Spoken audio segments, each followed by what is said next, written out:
Veel kord Jüri Kihli poolt erakonna aseesimehena, ka mulle andis ta kõik head sõnad kaasa.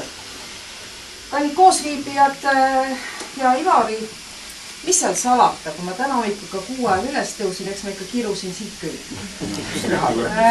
Pealinna enam ei ole siin. Praegu ütlen ma sulle suure aitäh, sest tegelikult see 3-tunnine sõit sügisesel Eestimaa täna on fantastiliselt kilus on.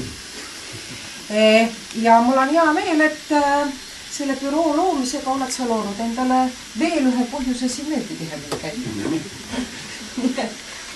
Et see on igati tore ja vajalik on ta kindlasti, sest kuigi meie suhtumine Euroopa Liitu on ju väga positiivne, Eesti torkab silma selle poolest, et võrreldes teiste rahvastega oleme me väga positiivsed.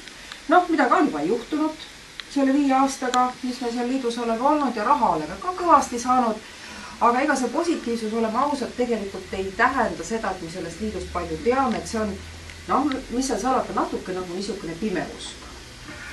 Et seda tõesti see Europarlamendi valimiskampaania, kus ma ise sõitsin 5 nädalat mööda Eestimaad, ka kinnitas, et me oleme ikka praegu veel selles seisus, et me tihtipeale isegi nagu ei oska küsida selle kohta midagi. Inimesed räägivad hea meel kõigest muust, eks ju. Aga Euroopa Liidu puhul on need teadmised üsna tagasihoiditud ja ma usun,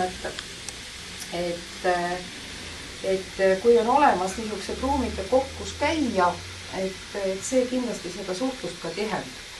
Kuigi seadus ei pane ju Ivarile ega ka teistele 5 parlamendis saadikule otseselt sellist kohust, nad peavad meid, kodanikke, Eesti kodanikke esindama Brüsselis ja Strasbourgis.